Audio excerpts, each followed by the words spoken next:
Today, we have a special request from someone in Kolkata, and we're also going to be talking about a big step in space exploration. And we're also covering the Jammu and Kashmir elections. Remember, we spoke about it hmm in the last episode. Yes. So there's a lot of important stuff coming up.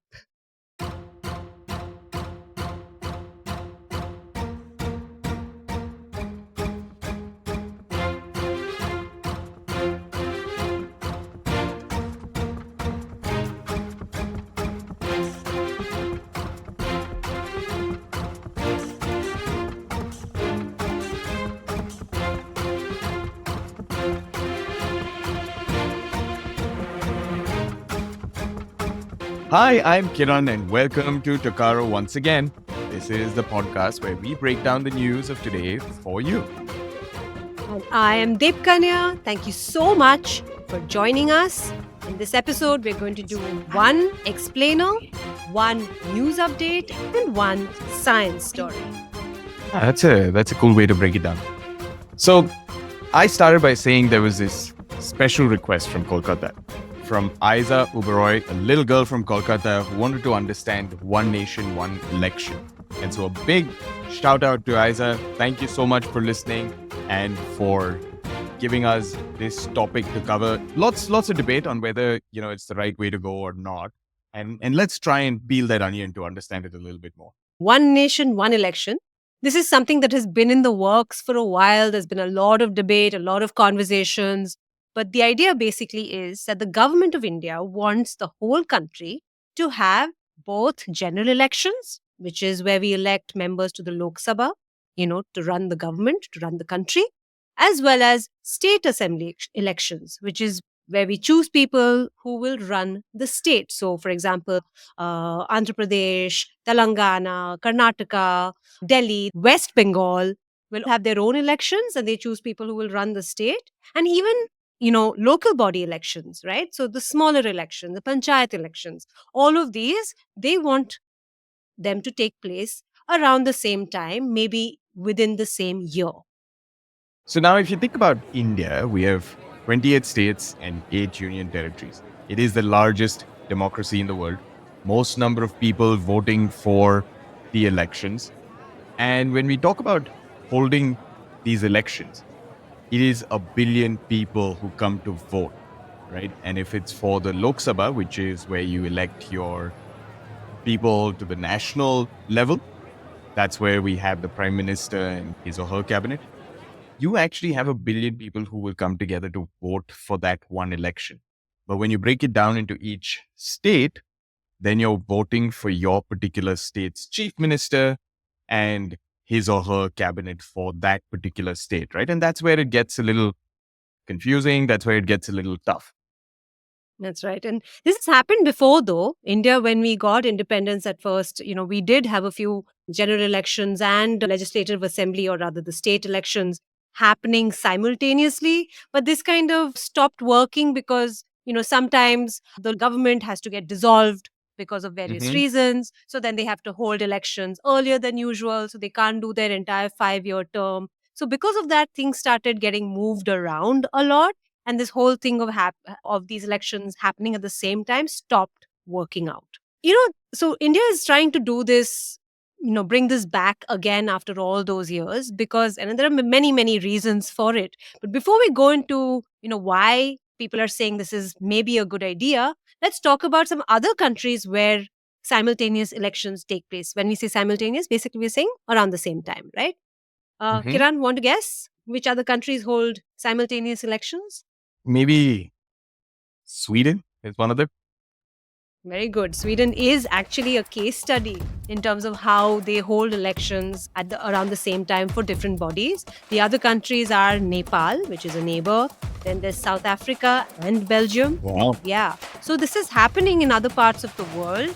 But if India does it, being the largest democracy in the world, it's going to be a really interesting case study for the whole world to see, because it's, like we said, it's massive, right? Trying to get so many people and together, so many systems together to work Yeah. well. It's quite a And that's what task. I was actually thinking, is that all of these countries that you just mentioned, Nepal, Sweden, South Africa, Belgium, they're all much smaller countries, Yeah, right? yeah. So if you think about the numbers, Nepal, Sweden, South Africa, and Belgium put together don't make up in population, Exactly. right? So it's just crazy to think of that sort of numbers. But what are the good or the advantages of holding a simultaneous election?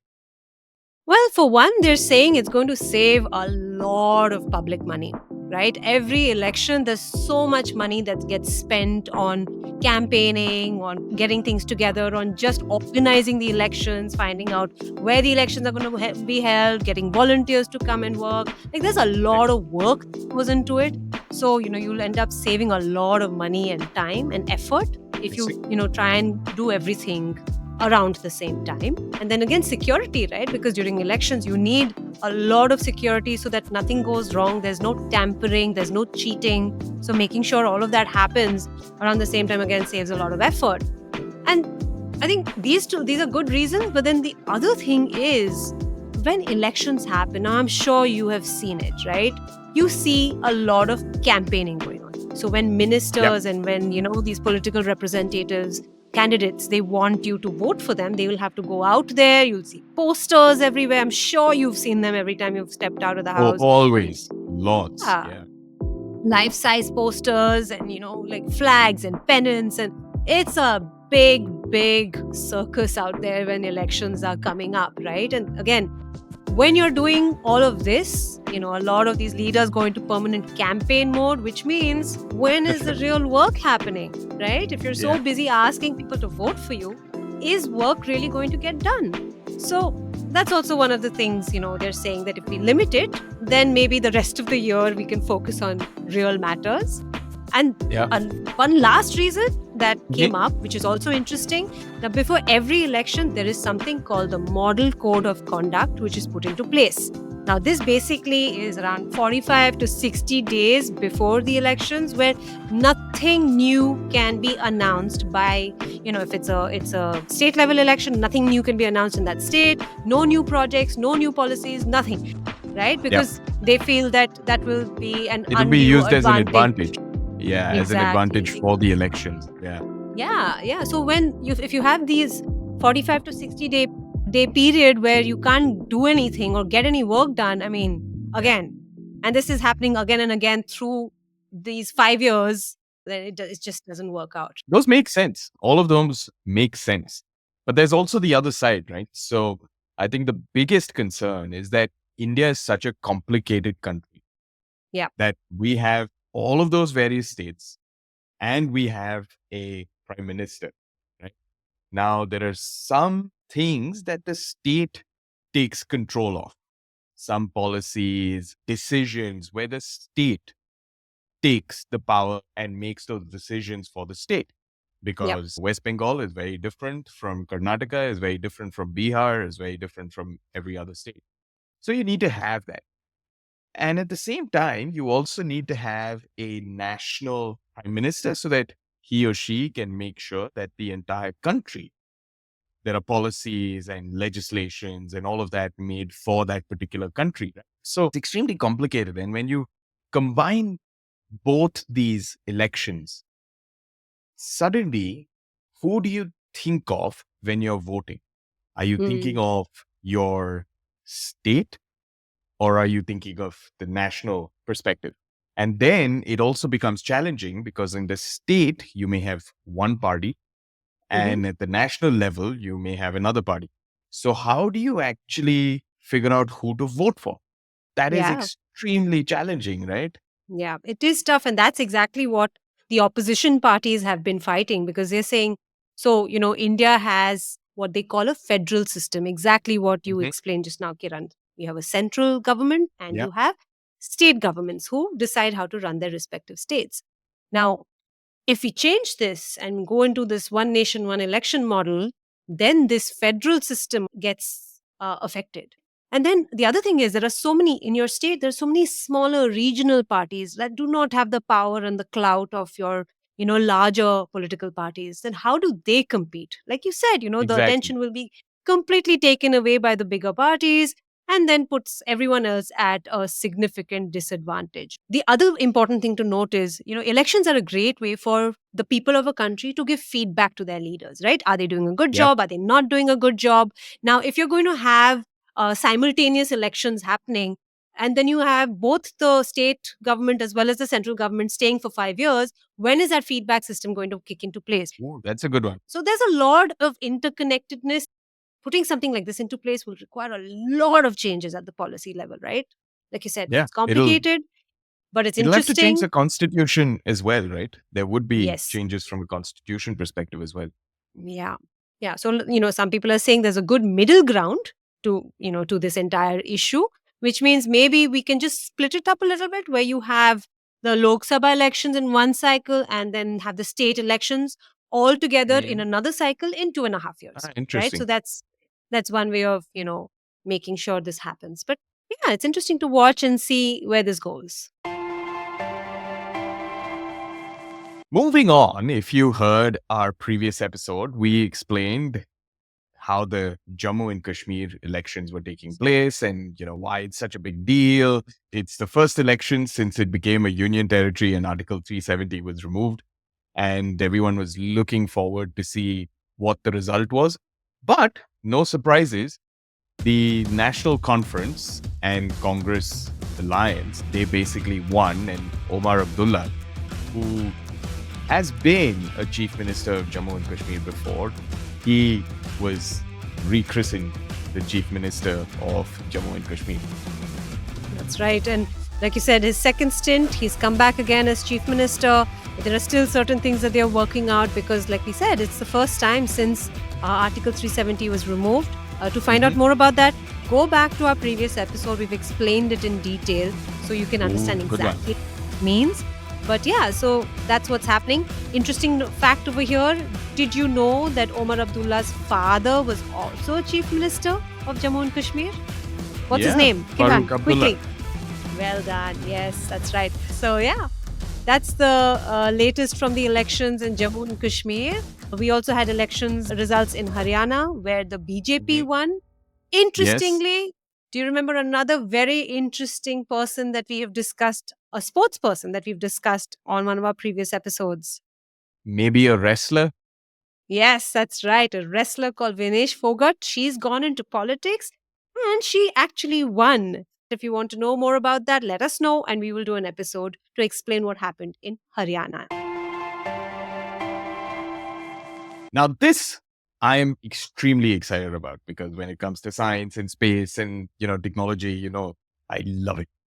So over the last week or so, everyone was looking at this company called SpaceX, a rocket company. It's a robotics company. It is a space exploration company. It's something that is run by Elon Musk.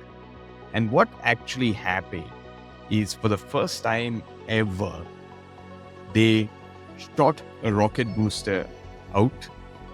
It launched, it went up, and then it actually came back to Earth. Now, they've done that before, where they've landed either in the sea or they've landed on a specific spot on Earth, on land. But what was so special this time was, just picture this.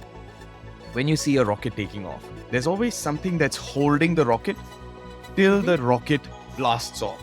So what SpaceX managed to do this time around was that rocket booster that came back was actually caught by that same thing which holds the rockets together, the spaceship and the rocket and all of it. Now, what's interesting is, if you think about a spaceship, there are actually multiple parts to it. Each part gets ejected, and then finally you kind of have just a spaceship going to the moon or to the space station or wherever it may be.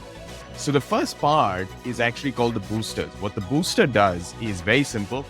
It propels the rocket out of the Earth's atmosphere. It's It where the needs a fire huge- comes out from, right? When you see these Exactly. videos. Yeah. Exactly. Yeah. And it's what needs a huge amount of energy. So what used to happen is these boosters would be shot out and they would fall into the sea more often than not. I've seen The that. reason- Yeah. Yeah, the reason is because you don't want it to fall into weird and random places on Earth, right? So on land. So it would fall into the sea.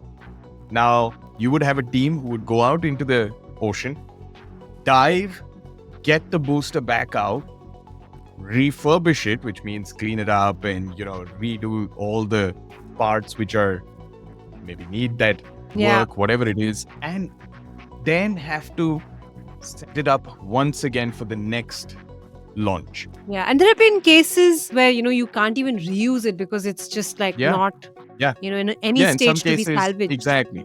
Yeah, it was a huge amount of effort, time, money, all of that. So with SpaceX actually capturing back the booster into such a small little robotic arm, which is not very big. It's a small robotic arm which got that booster. That is incredible from a technology perspective. Those arms have they call them something, right? Well, what do they call it? You tell me. Quiz question for everyone listening. What were the robotic arms called? They were given a nickname, these arms that went out. If you watch the video, and I really, really recommend that you do, they put these arms out like these two robot arms and they grab that little booster and they pull them back in. Those arms were called Mechazilla. Wow, that's a cool name. So for me, this is really exciting because, this makes space exploration much cheaper. It makes the entire process much easier and more affordable. You can actually start kind of looking at ways in which you can reuse, maybe use even less fuel, more efficient ways. So it's also a good thing from a sustainability perspective as well. So SpaceX really hit it out of the park with this particular achievement. Very, very, very cool. Very soon, we will probably be able to maybe go to the moon ourselves, or even maybe be the first, we'll see the first human landing on Mars, all thanks to this one huge breakthrough in the world of science. There you have it, a roundup of politics, a special story requested by Aiza. Once again, thank you so much for reaching out to us and asking for the specific topic of one nation, one election, and a little bit of science euphoria. As you could see from me, I was really excited about it. Let us know what you thought about this episode. And if you have any feedback, if you think we should be covering something else, all you have to do is look us up or ask your parents to look us up on Instagram or go to our website. It's www.takarokids.com. Bye bye. Bye bye. Until next time, have a safe and happy week.